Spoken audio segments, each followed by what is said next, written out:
La americanidad como concepto o América en el moderno sistema mundial. Texto escrito por Aníbal Quijano e Immanuel Wallerstein en diciembre de 1992. El moderno sistema mundial nació a lo largo del siglo XVI. América, como entidad geosocial, nació a lo largo del siglo XVI. La creación de esta entidad geosocial, América, fue el acto constitutivo del moderno sistema mundial. América no se incorporó en una ya existente economía mundo capitalista. Una economía mundo capitalista no hubiera tenido lugar sin América. En el primer volumen de El moderno sistema mundial, de Wallerstein, siglo XXI, editores, 1976, Madrid, se señala que el argumento de este libro será que para el establecimiento de tal economía mundo capitalista fueron esenciales tres cosas: una expansión del volumen geográfico del mundo en cuestión, el desarrollo de varios métodos de control del trabajo para diferentes productos y zonas de economía mundo, y la creación de aparatos de Estado relativamente fuertes en lo que posteriormente se convertirían en estados del centro de esta economía mundo capitalista. América fue esencial para las primeras dos de estas tres necesidades. Ofrecieron espacio y constituyeron el locus y el primer terreno experimental de los variados métodos de control del trabajo. Se podría decir, quizás, lo mismo acerca de la Europa central y del este y partes de Europa del sur. Hubo, sin embargo, una diferencia crucial entre estas áreas y América, que es por la cual hablamos de americanidad como concepto. En estas zonas periféricas de la nueva economía mundo capitalista que se hallaban localizadas en el continente europeo, por ejemplo en Polonia o Sicilia, el vigor de las comunidades agrícolas y de sus noblezas indígenas era considerable. Por eso, enfrentados a la reconstrucción de sus instituciones económicas y políticas, lo que ocurría en el proceso de periferización, estaban en condiciones de fundar en su historicidad su resistencia cultural a la explotación, y esa base les ha sido útil incluso hasta el siglo XX. En América, sin embargo, hubo una destrucción tan vasta de las poblaciones indígenas y una importación tan abundante de mano de obra que el proceso de periferización generó menos una reconstrucción de instituciones políticas y económicas que su construcción, virtualmente ex nihilo toda parte, salvo tal vez en las zonas mexicanas y andinas. Incluso, desde el principio, la forma de resistencia cultural a las condiciones opresivas fue menos en términos de historicidad que en términos de un salto hacia la modernidad. La americanidad ha sido siempre, permanece como tal hasta hoy, un elemento esencial en lo que entendemos como modernidad. América fue el nuevo mundo, un estandarte y una carga asumida desde la partida.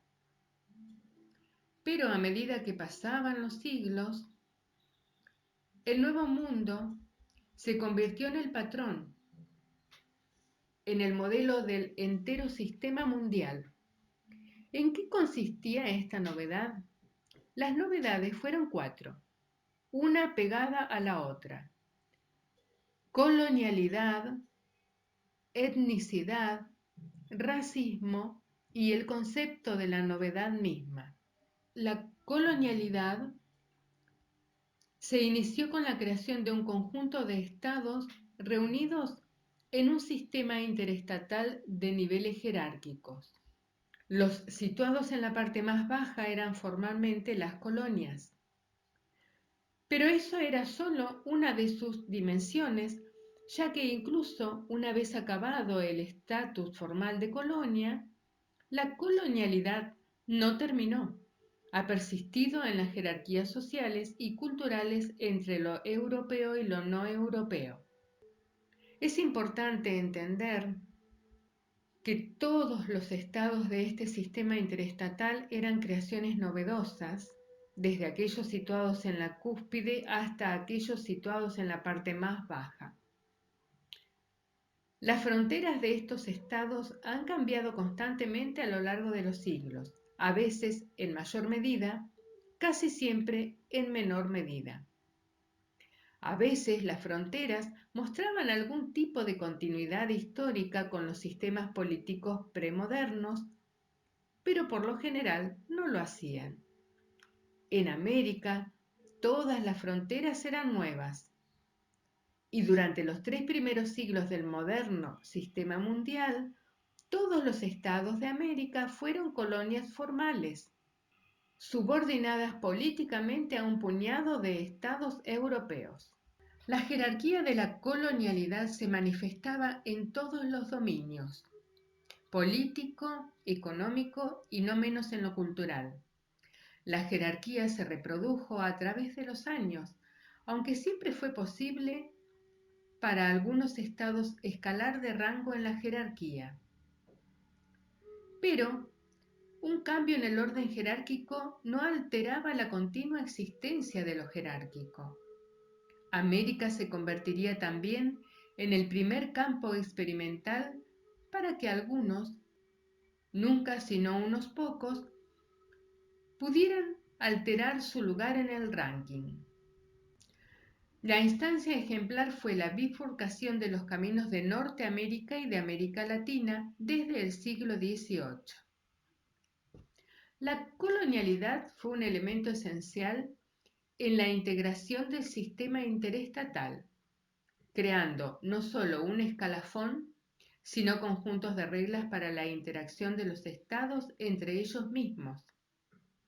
Fue así como el denotado esfuerzo de aquellos situados en la parte más baja del escalafón por ascender en el ranking sirvió de diversas maneras para consolidar el sistema de ranking mismo. Las fronteras administrativas establecidas por las autoridades coloniales requerían tener cierta fluidez, de modo tal que desde la perspectiva de la metrópoli, la línea fronteriza esencial fuera la del imperio frente a los otros imperios metropolitanos. Fue la descolonización la que fijó la situación estatal de los estados descolonizados. Los virreinatos españoles fueron compartidos en el proceso de las guerras de independencia hasta erigir, más o menos, los estados que hoy conocemos. 13 de las más de 30 colonias de la corona británica pelearon juntas en una guerra de independencia y se convirtieron en un nuevo estado, los Estados Unidos de América. Las independencias cristalizaron la situación de estos estados como el medio por el cual el sentimiento común de nacionalismo podía cultivarse y florecer. Reafirmaron a los estados en su jerarquía. La independencia no deshizo la colonialidad, sencillamente transformó su contorno. Fue la estabilidad de los estados, y ante todo la de los estados de las Américas, producida en las condiciones de la colonialidad, la que hizo posible que la etnicidad emergiera como un elemento constitutivo del moderno sistema mundial. La etnicidad es el conjunto de límites comunales que en parte nos colocan los otros y en parte nos los imponemos nosotros mismos como forma de definir nuestra identidad y nuestro rango con el Estado. Los grupos étnicos reivindican su historia, pero ellos crean su historia en primer término. Las etnicidades son siempre construcciones contemporáneas, de manera que son siempre cambiantes. Pero todas las grandes categorías por medio de las cuales dividimos hoy en día a América y el mundo, americanos nativos o indios, negros, blancos o criollos, europeos, mestizos, u otro nombre otorgado a las supuestas categorías mixtas, eran inexistentes antes del moderno sistema mundial. Son parte de lo que conformó la americanidad. Se han convertido en la matriz cultural del entero sistema mundial. Que ninguna de estas categorías está anclada ni en lo genético ni en una antigua historia cultural es evidente con solo mirar las modificaciones de sus usos en las Américas, estado por estado y siglo por siglo. La categorización entre cada estado en un determinado momento fue compleja o simple según la situación local requerida. En situaciones y momentos de agudo conflicto social, las categorías étnicas fueron a menudo reducidas en su cantidad. En situaciones y momentos de expansión económica, las categorías se expandían para calzar diferentes grupos en una más elaborada división del trabajo. La etnicidad fue la consecuencia cultural inevitable de la colonialidad.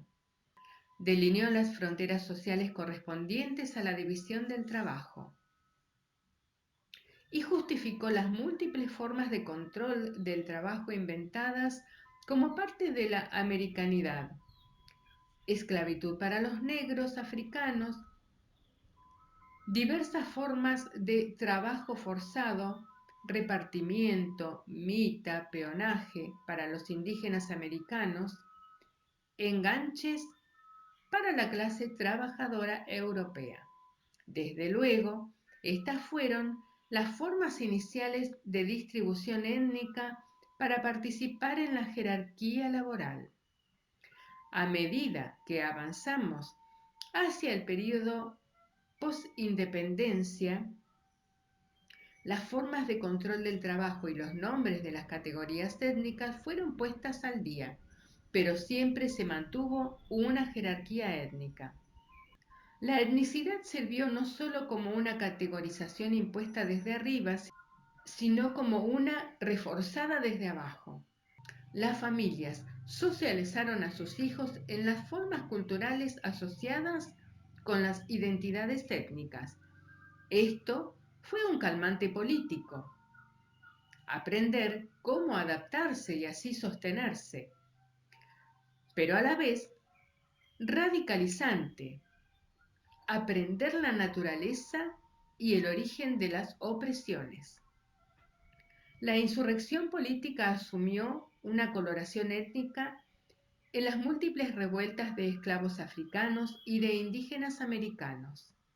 La etnicidad coloreó también el conjunto de movimientos independentistas de fines del siglo XVIII y de principios del siglo XIX, en la medida en que varios de ellos se hicieron cada vez más claramente movimientos de los colonos blancos, horrorizados por los espectros de repúblicas de ex esclavos negros como en Haití, o por los reclamos de indígenas americanos rurales de echar por tierra la jerarquía étnica, como en la rebelión de Tupac Amaru.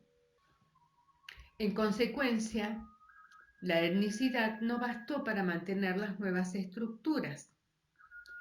En tanto que la evolución histórica del moderno sistema mundial trajo el final del dominio colonial formal, primero en las Américas, y la abolición de la esclavitud ante todo un fenómeno de América, la etnicidad fue reforzada por un consciente y sistemático racismo. Por supuesto, el racismo estuvo siempre implícito en la etnicidad, y las actitudes racistas fueron parte y propiedad de la americanidad y la modernidad desde sus inicios.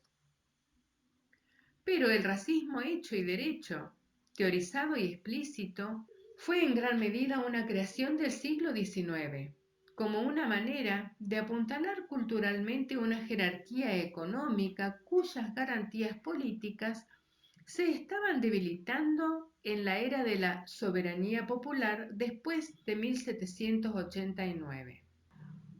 La realidad subyacente al racismo no siempre requiere la acción verbal o incluso la exteriorizada postura social que hay en la conducta racista. En las zonas más periféricas de la economía mundo capitalista, por ejemplo en la América Latina de los siglos XIX y XX, el racismo podía disimularse detrás de los pliegues de la jerarquía étnica. La segregación formal o incluso la discriminación menos formal no necesariamente fueron practicadas. Así, la existencia de racismo en países como Brasil o Perú suele ser negada firmemente. Los Estados Unidos del siglo XIX, por otro lado, tras la abolición formal de la esclavitud, fue el primer estado en el sistema moderno en aplicar la segregación formal, así como el primero en estacionar a los indígenas americanos en reserva. Aparentemente, fue precisamente a causa de su fuerte posición en la economía mundo que Estados Unidos requirió semejante legislación. Es un país en el cual el tamaño del estrato social más elevado crecía como el mayor porcentaje de la población nacional y en el cual, consecuentemente, había tanta movilidad individual ascensional. Las restricciones étnicas más informales parecían ser insuficientes para mantener el control del trabajo y las jerarquías sociales. Así, el racismo formal devino una contribución más de la americanidad al sistema mundial. La ascensión de Estados Unidos después de 1945 a la hegemonía del sistema mundial hizo ideológicamente insostenible el mantenimiento de la segregación formal en este país. Por otro lado, la misma hegemonía hizo necesario para los Estados Unidos permitir una vasta inmigración legal e ilegal desde los países no europeos, tanta que dio origen al concepto de tercer mundo interno, una contribución más de la americanidad al sistema mundial. La etnicidad necesitaba aún ser mantenida a flote por el racismo, pero el racismo necesitaba, ahora, una carta más sutil. El racismo se refugió en su aparente opuesto, el universalismo, y su derivado, el concepto de meritocracia. Es en los debates de los últimos 20 años que encontramos esta última contribución de la americanidad. Dada una jerarquización étnica, un sistema de exámenes favorece inevitablemente de manera desproporcionada a los estratos étnicos dominantes. Esa ventaja adicional es lo que en el sistema meritocrático justifica las actitudes racistas sin necesidad de verbalizarlas. Aquellos estratos étnicos que se desempeñan más pobremente lo hacen así porque son racialmente inferiores. La evidencia parece ser estadística, de allí científica. Esto nos lleva a la cuarta contribución de la americanidad, la deificación y la reificación de la novedad, ella misma un derivado de la fe en la ciencia, la cual es un pilar de la modernidad.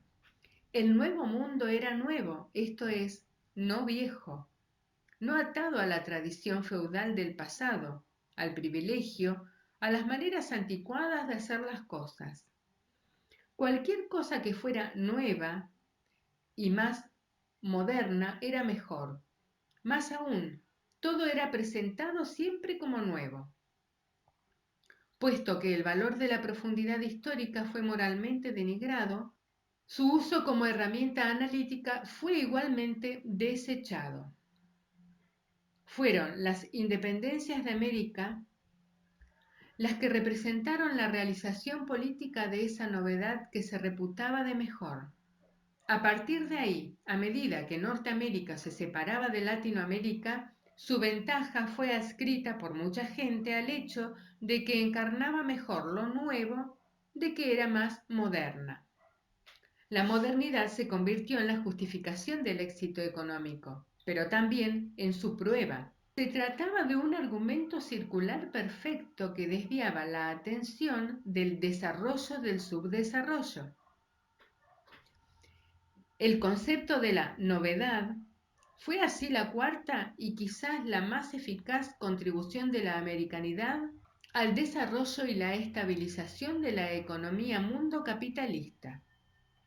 Bajo la apariencia de ofrecer una salida a las desigualdades del presente, el concepto de lo nuevo empujaba e insertaba su inevitabilidad en el superego colectivo del sistema mundial.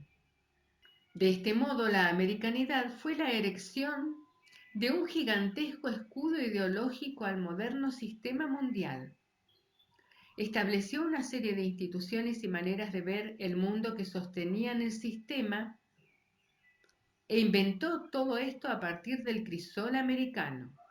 Sin embargo, la americanidad constituyó su propia contradicción, porque la americanidad ha existido demasiado tiempo en América, porque sus consecuencias indirectas han llevado a tanto alboroto político e intelectual durante 4 siglos, la americanidad se ha expuesto a la mirada crítica y primero que todo en América.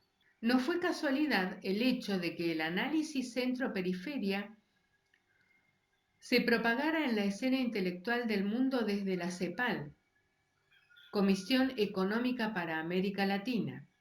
No fue casualidad que la movilización política antirracista recibiera su primer y más grande impulso en Norteamérica.